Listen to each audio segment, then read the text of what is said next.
ప్రతిరోజు కూడా నిత్యావసర సరుకుల యొక్క ధరలు మాత్రం విపరీతంగా పెరుగుతున్నాయి.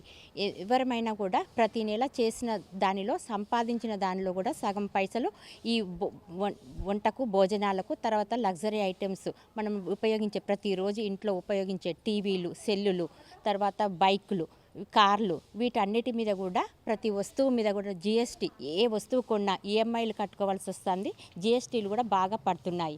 ప్రజలందరి తరపున కోరుకునేది ఏంటంటే 100 సంపాదిస్తే దాంట్లో 50 రూపాయలు ఈ ఖర్చులే ఎక్కువైతున్నాయి. 50 రూపాయలు మిగిలించుకునే రోజులు ఇప్పుడు చాలా తక్కువైపోయినాయి. ఇంట్లో నలుగురం ఉంటే 4 సెల్లులు, 4 బైకులు, 4 టీవీలు, అట్లా ఒక్కొక్కరు ఇంట్లో ఓన్లీ సింగిల్ ఫ్యామిలీసే ఉంటున్నారు కాబట్టినే ఇప్పుడు ఇల్లు కట్టుకున్న లోను దేనికైనా కూడా విపరీతమైన ఖర్చులు బాగా అవుతున్నాయి. అందరం కోరుకునేది ఏంటంటే ఈ జిఎస్టీ అనేది చాలా తక్కువ కావాలి. మళ్ళీ వంటకు రోజు నిత్యావసర సరుకులు, నూనె, పప్పులు ఏవైనా కూడా అన్నిటి యొక్క ధరలు కూడా చాలా తక్కువగా ఉండాలి. బంగారం రేటు కూడా విపరీతంగా పెరిగింది. సిల్వరు 1000 రూపాయలు అయ్యింది.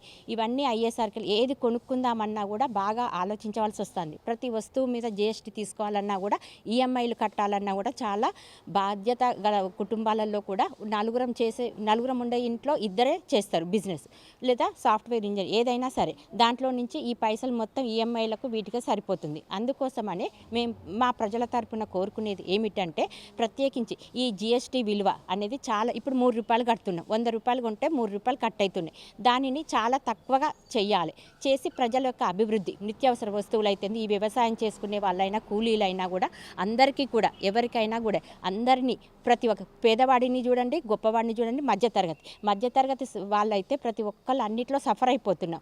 అందుకే ఏ వస్తువుల యొక్క ధరలైనా కూడా నార్మల్గా కొంచెం తక్కువ రేట్లో ఉండేటట్టు చూస్తే ప్రతి ఒక్కరం కూడా వినియోగించుకునేటట్టుగా ఉంటుంది. మేము అందరం కోరుకునేది ఇదే.